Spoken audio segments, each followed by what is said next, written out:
오늘도 이 복된 주일에 하나님 앞에 예배하시는 우리 사랑하는 성도님들, 여러분의 가정 위에 하나님의 크신 은혜와 복이 넘치기를 주님의 이름으로 축원합니다. 매년 1월 6일, 지난주에 지나갔죠? 지난 금요일입니다. 매년 1월 6일 우리 교회력으로 주현절입니다. 어떤 요일에 있든지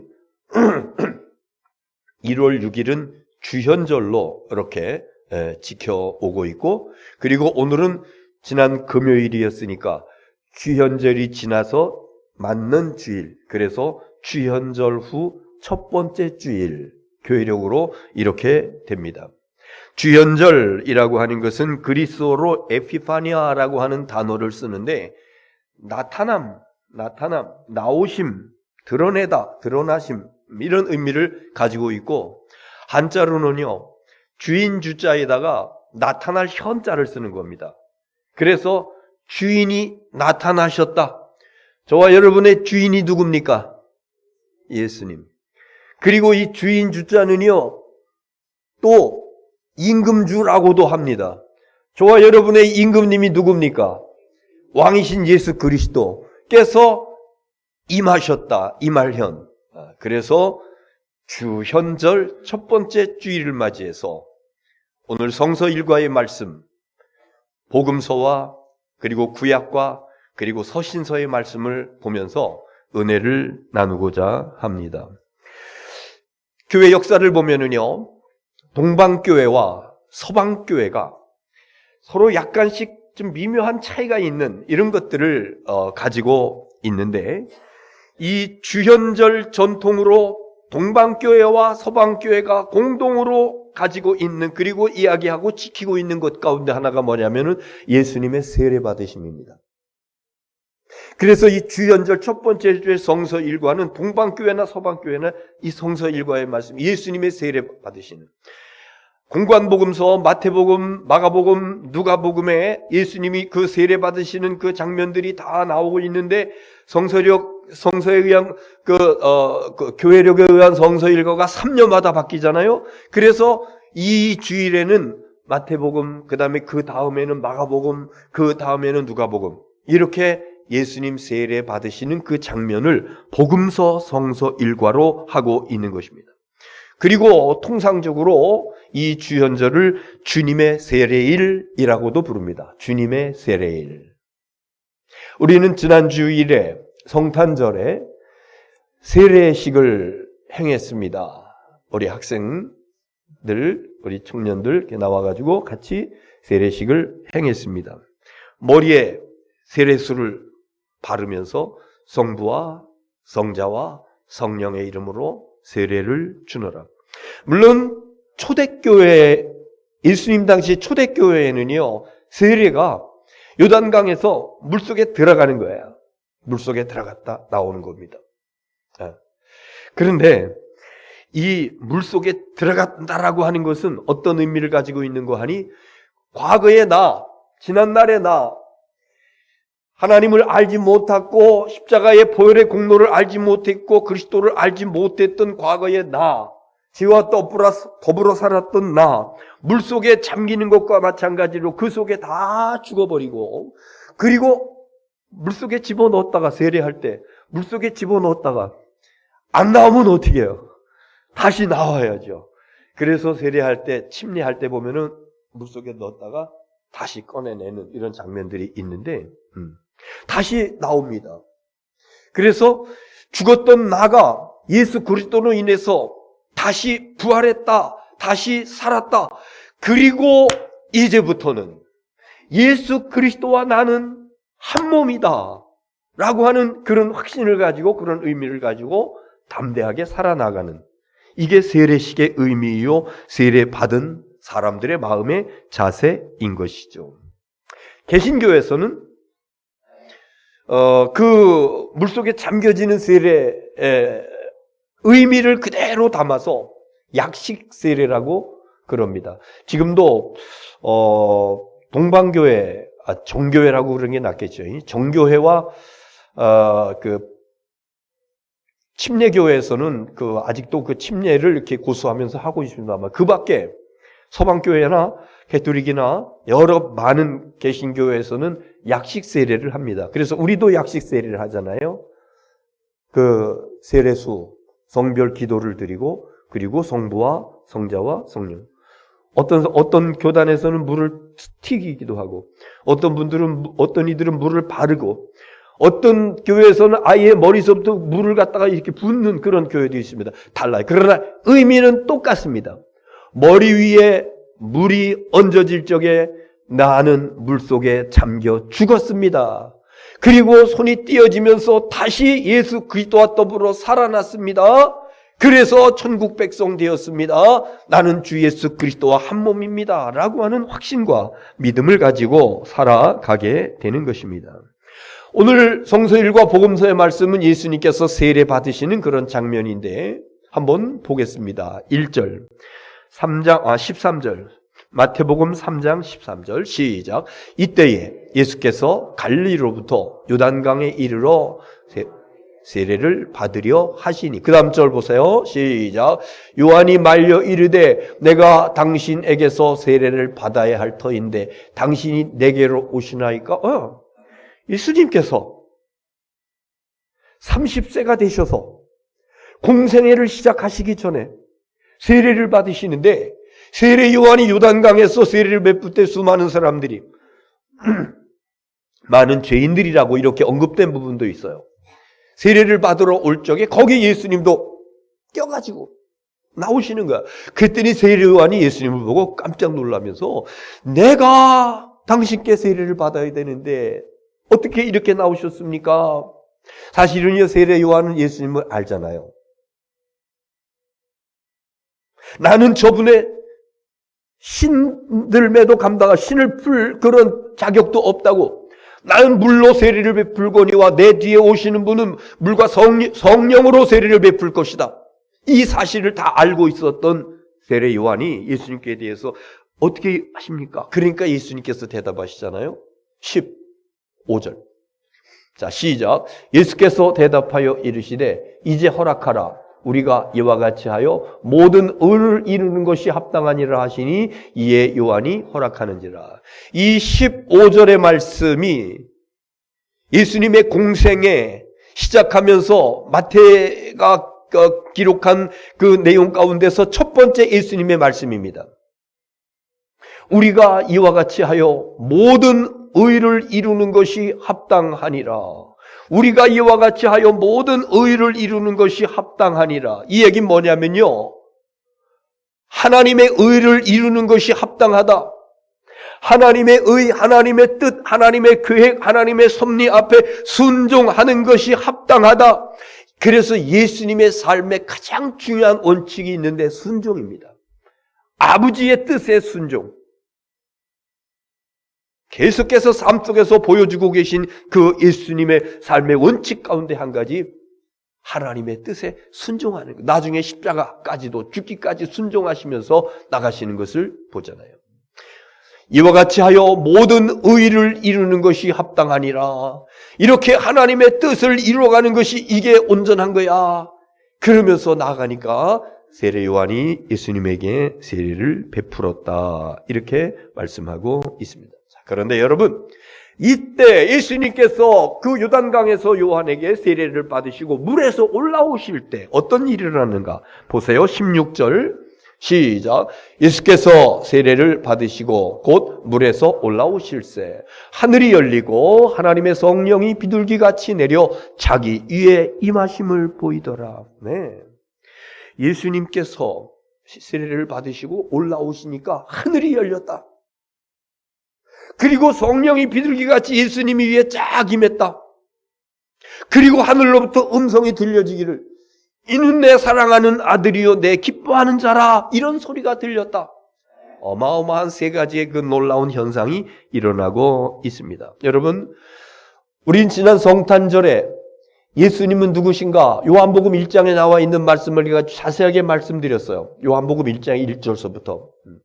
예수 그리스도는 창세 전부터 하나님과 함께 계신 분이시요, 그리고 하나님과 아버지 하나님과 같이 창조 사역을 감당하셨던 그런 분이시다. 그런데 하나님의 뜻을 따라서 죄인된 인간을 구원하시기 위해 사람의 몸을 입고 이 땅에 내려오셨고, 그것도 아주 허름하고 냄새나는 저 시골의 마구간에 거기 태어나셨고, 그리고 30세가 되시기 전까지는 갈릴리 시골 마을에서 조용하게 나타내지 아니하고 삶을 살아오셨습니다. 그리고 오늘 본문에 나와는 예수님의 모습을 보면은요, 하나님이신 예수님, 의로우신 예수님, 죄가 없으신 예수님, 그분이 죄인들과 같이 그 세례 행렬에 끼어가지고, 그리고 세례 요한 앞으로 가서 머리를 내밀면서 세례받기를 원하시는 예수님. 예수님의 모습 가운데서 가장 중요한 덕목 중에 한 가지인 자기를 낮추시는 모습. 그래서 예수님은 온유와 겸손이 예수님의 그 성품이라고 이렇게 볼 수 있습니다. 자기를 낮추시고 낮고 천한 이 땅에 오셨고, 또 삶도 그렇게 살았고, 절대로 자기를 드러내지 아니하고 자기를 나타내지 아니하고 낮추고 이렇게 사셨던 예수 그리스도. 오늘 성서일과 구약의 말씀 이사야서에도 이런 말씀이 나오고 있습니다. 이사야 42장 1절 보겠습니다. 자, 시작. 내가 붙드는 나의 종, 내 마음에 기뻐하는 자, 곧 내가 택한 사람을 보라. 나의 영을 그에게 부었은즉 그가 이방의 정의를 베풀리라. 나의 영을 그에게 부었은즉, 세례 요한에게 세례를 받고 나오실 적에 하늘에서 비둘기 같은 성령이 임했다 그랬는데, 이사야서 670년, 오시기 670여 년 전에 이사야를 통해 주는 말씀 보니까 나의 영을 그에게 부어주었은즉, 2절 보겠어요. 시작. 그는 외치지 아니하며 목소리를 높이지 아니하며 그 소리를 거리에 들리게 하지 아니하며. 예수님은요, 자기를 드러내기 위해서, 자기를 나타내기 위해서 많은 사람들 앞에서 그런 분이 아니셨습니다. 지금도 때로 굉장히 다혈질적인 사람들은 집에서 이야기할 때도, 아니 이야기는 아니에요. 그 목소리가 담 밖으로 팍 나가는 이런 사람들 보면은 굉장히 다혈질, 좋게 말해서 다혈질적이지요. 좀 성질이 좀 있다고 하는 그런 거예요. 사실은 그리스도인의 모습은 이건 아닙니다. 예수님의 성품을 닮아간다라고 그러면 예수님 온유.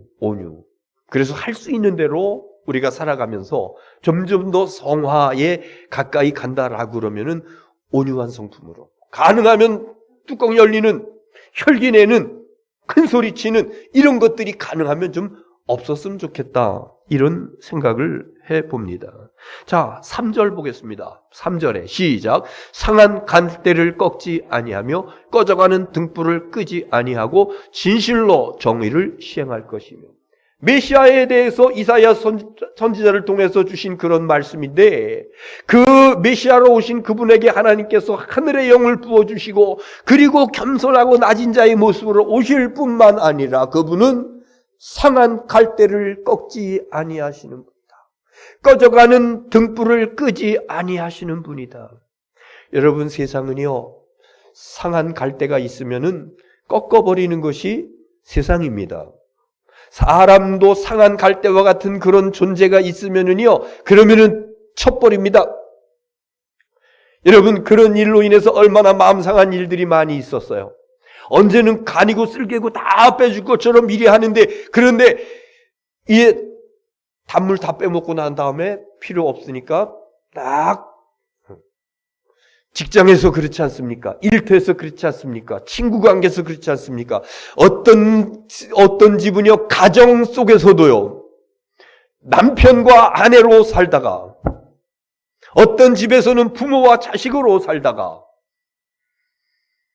상한 갈대를 꺾어버리는 것과 같은 그런 일들이 점점 더 많이 일어나고 있는 이 시대에 우리가 살아가고 있습니다. 여러분, 이거 얼마나 배신! 우리 주님은요, 상한 갈대 꺾지 않습니다. 여러분, 상한 갈대라고 하는 것은요, 말이 고상하지 썩은 갈대예요. 이건 그냥 뚝 부러지는 겁니다. 내 삶 속에서 썩은 냄새가 나고 내 삶 속에서 부패한 것이 있고 시커멓게 이제 쓸 용도가 별로 없는 것 같은 심령이라 할지라도 주님께서는 그 상한 갈대를 꺾지 아니하시고 그리고 보듬어 주시고 기다려 주시고 사랑하시고 품어 주시는 참 사랑에 참 자비하신 주님이신 줄로 믿습니다. 꺼져가는 등불도 끄니 하신다고 그랬죠. 등불이 기름이 있어가지고 심지에 기름이 떨어지면은 이것이 점점 불꽃이 작아집니다. 그래서 등불로서의 의미가 없습니다. 점점 더 불꽃이 작아질 뿐만 아니라 거기서 냄새가 나고 끓임이 나고 그래서 사람들은 그냥 훅 불어버리는 겁니다. 인생이 살아가다가 인생의 아름다운 불꽃 같은 그런 모습으로만 있는 게 아니에요. 때로는 그 인생의 삶 속에서 꺼져가는 불꽃과 마찬가지로 시들어갈 때가 있습니다. 이것이 어떤 그 육신이 시들어갈 때도 있고 정신이 시들어갈 때도 있고 마음이 시들어갈 때도 있고 사람들은 그러면은요 때때로 이렇게 좀 배척할 때가 많이 있어요. 그러나 우리 주님은 꺼져가는 등불을 끄지 아니하시고 끝까지 보듬어 주시고 끝까지 사랑하시고 끝까지 안아주시는 사랑과 자비의 주님이신 줄로 믿습니다. 그래서 오늘 저와 여러분이 이렇게 하나님 앞에 예배할 수 있는 것이 만약에 상한 갈대뚝 꺼져가는 심지 팍 불어서 꺼버렸다. 내 인생의 갈대와 상한 갈대와 같은 그런 모습이 있었을 적에 까물거리는 그런 모습으로 있었을 적에 그냥 훅 불어버리고 꺾어버렸다. 그러면요 지금 이 자리에 예배하실 분 아무도 없습니다. 사람은 그래요. 경쟁사회는 그래요. 필요 없을 때는 용도 폐기해버려요. 그래서 약한 사람들이 아픈 사람들이 상처를 받고 그러면서 세상을 등지고 이런 경우들을 봅니다.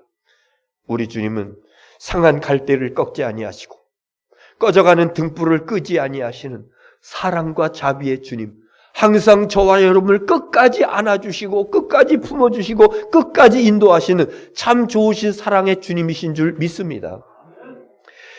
자, 그 다음에 두 번째 주연절의 은혜 가운데 그 세례받고 올라오실 때 일어났던 그 현상이 있었는데요. 하늘이 열렸다 그래서요. 여러분 하늘이 열렸다. 이게 어떤 의미입니까? 물론 성경에서 구약시대로부터 하늘이 열려지는 그런 경우들이 몇 번 있었어요. 그러나 예수님과 관련되어진 가운데서 하늘이 열려진 것, 공생애를 시작하면서 하늘이 열려진 것, 오늘 본문에 나타나고 있는 것입니다.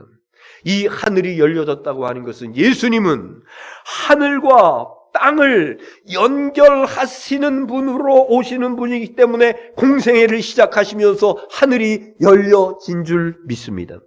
무슨 말씀이냐면요, 하늘의 하나님과 땅의 인간은 죄인이에요. 이 하늘이 닫혀 있어서 하나님 앞에 이룰 수 없었는데 메시아로 오신 예수 그리스도 공생애를 시작 구원 사역을 시작하시면서 세례를 받으면서 하늘문이 열려지는, 그래서 하늘의 하나님과 땅의 인간을 연결시켜 주시는, 한 손으로는 하나님의 손을 잡으시고 한 손으로는 죄인된 저와 여러분의 손을 잡으시고 그리고 하나님과 나를 연결해 주시는 그 놀라운 역사가 하늘이 열려짐으로 인해서 예수님을 통해서 저와 여러분에게 주신 줄로 믿습니다. 오늘 성서일과 서신서 말씀에 은혜로운 말씀이 있습니다. 사도행전 10장 37절. 자, 보겠습니다. 시작.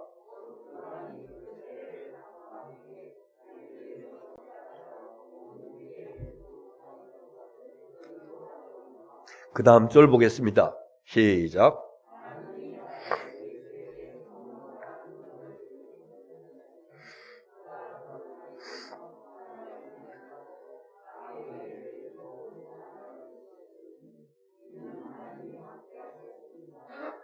마귀에게 눌린 모든 사람을 고치셨으니, 이 말씀은요, 베드로 사도가 고넬료의 집에 가서 성령의 인도하심 받아서 거기까지 갔잖아요. 그래서 그 집에 모여있는 사람들에게 설교한 내용 가운데 나오는 그런 말씀이에요.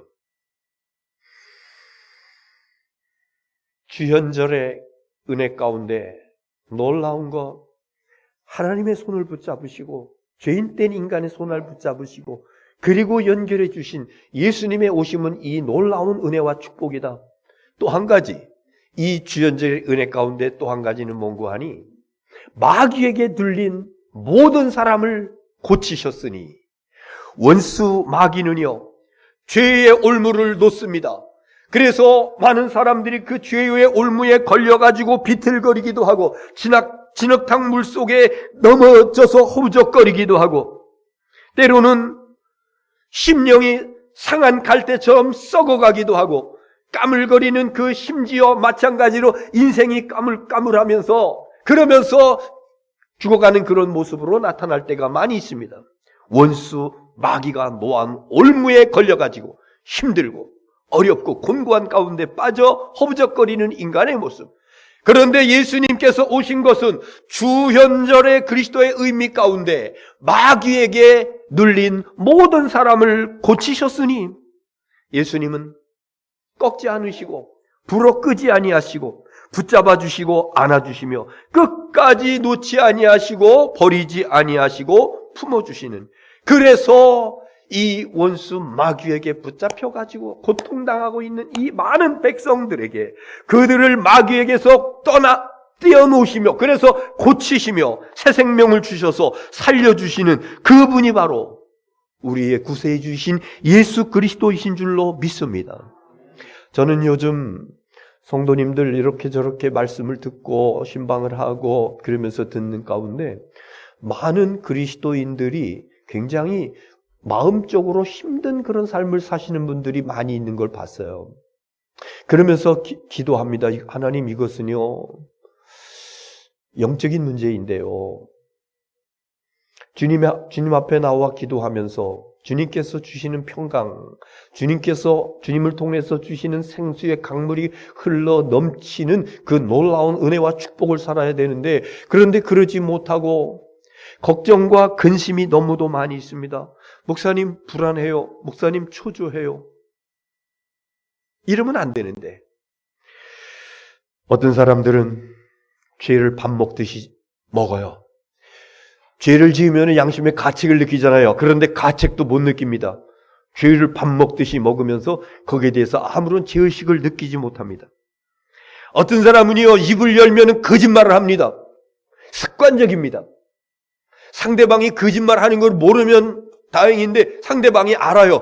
그럼에도 불구하고 아는지 모르지 계속해서 입만 열면 입에서 거짓. 너희 아비가 거짓의 아비라고 원수 마귀를 일컬어서 성경은 이렇게 말씀하고 있습니다. 그리고 때로 우리 현대인들 가운데 의심하는 그런 마음들이 있어요. 그래서 남편을 의심하고 아내를 의심하고 내 친구를 의심하고 의심하는 마음이 점점점 깊어지다 보면은요 미움의 감정으로 싹트게 되고 결국은 거기에 분쟁이 일어날 수밖에 없는 것입니다. 이것이 바로 원수 마귀가 백성들의 코를 껴가지고 끌고 다니면서 이리저리 고통스럽게 하다가 그러다가 결국은 자기가 들어가게 돼 있는 그 무적행 속으로 끌고 들어가기 위한, 거기에 그냥 놀아나는 겁니다. 그러나 주님께서 메시아로 이 땅에 오신 것은 이 마귀의 일을 멸하기 위해서 이 마귀의 가운데 끌려있는 백성들을, 모든 사람들을 고쳐주기 위해서 오셨다고 말씀하고 있으니 저와 여러분은 예수 이름의 권세로, 우리 주님 예수 그때 십자가의 보혈의 그 능력과 권세로 이 모든 악한 원수 마귀에서 완전히 놓여나 자유로운 해방된 주님의 아들과 딸로 승리하며 살아가게 되는 줄로 믿습니다. 사도행전에 있는 말씀, 성서 1과 서신서입니다. 10장 43절 시작. 그에 대하여 모든 선지자도 증언하되 그를 믿는 사람들이 다 그의 이름을 힘입어 죄사함을 받는다 하였느니라. 고넬료 집에서 설교한 내용과 같은 그 맥락으로 이어지는 그런 말씀인데, 그를 믿는 사람들이 다 그의 이름을 힘입어 죄사함을 받는다 하였느니라. 예수님의 이름으로 죄사함을 받는다, 이렇게 말씀하고 있는 것입니다. 여러분, 우리가 왜 죄를 멀리해야 돼요? 죄에 대한 설교를 하지 않으면요 자꾸만 우리 죄성이 우리 가운데 있어가지고 자꾸만 죄 지으려고 그래요. 그래서 이따금씩 죄에 대한 설교를 합니다. 경종을 울려드립니다. 왜 우리가 죄와 같이 있으면 안 됩니까? 죄 있는 곳은요, 원수 마귀의 놀이터입니다. 죄 있는 곳에 원수 마귀 거기 몰려와가지고 악한 영들, 귀신들 딛고 와가지고 놀이터로 삼습니다. 죄 있는 심령은요, 원수 마귀의 장난감입니다. 그래서 이리 끌고 저리 끌고 이러면서 돌아다니면서 할지 못할지 이러면서 다 끌고 다니면서 못된 짓 하게 만드는, 그러나 예수 믿고 세례받고 십자가의 보혈로 제사함 받고 하나님의 자녀가 된 백성들은 이 모든 원수 마귀의 권세에서 완전히 끊어지는, 그래서 하나님의 거룩한 백성으로 살아가는 놀라운 은혜와 축복이 보장된 줄로 믿습니다.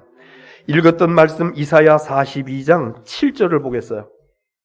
42장 7절 시작. 내가 눈먼 자들의 눈을 밝히며 갇힌 자를 감옥에서 이끌어내며 흑암에 앉은 자를 감방에서 나오게 하리라. 이사야를 통해서 예수님 오시기 670년 전에 예언되어진 말씀, 메시아가 오면은 이런 일을 할 거야. 그때 주셨던 말씀인데, 눈먼 자의 눈을 밝게 하며, 눈먼 자의 눈을 밝게 하며, 많은 사람들이 육신의 눈만 가지고 있습니다. 그래서 육의 눈에 보여져 있는 것이 다인 줄로 알아요. 더 많이 육신의 눈에 보여지는 것들 거기에 완전히 끌려가지고 인간의 육적인 욕심 가운데 끌려가지고 그러면서 인간을 허비하는 모습이 얼마나 많이 있습니까?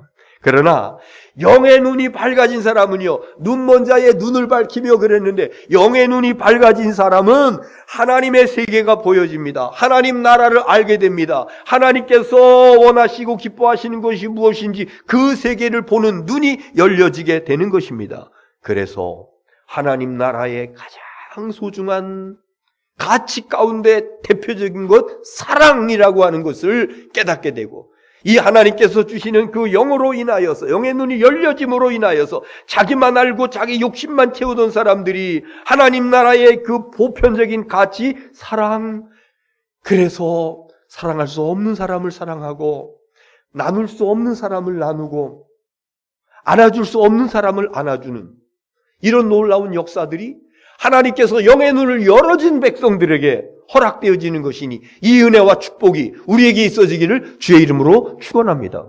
이어지는 말씀 가운데 갇힌 자를 감옥에서 이끌어내며 흑암에 앉은 자를 감방에서 나오게 하리라. 감옥에 갇혀 있답니다. 그 감옥은요, 흑암의 감옥이랍니다. 이게 뭐예요? 오늘 말씀에 계속해서 이어지는 말씀 가운데 이 흑암의 감옥, 어둠의 감옥, 원수 마귀의 감옥입니다. 죄사함 받고 하나님의 자녀된 백성들은 더 이상 원수 마귀의 놀이터에서 놀지 않습니다. 더 이상 원수 마귀의 그 장난감이 되질 않습니다. 캄캄한 그 깜방 속에 갇혀있는 그런 존재가 아닙니다. 그런 깜깜한 방에 있다 할지라도 광명의 빛이, 예수 그리스도의 빛, 복음의 빛이 들어온 곳에 어둠의 권세는 물러가게 된 줄로 믿습니다. 그래서 예수님께서 오신 것은 이 어둠의 감방에서 완전히 자유케 하기 위해서 오셨다고.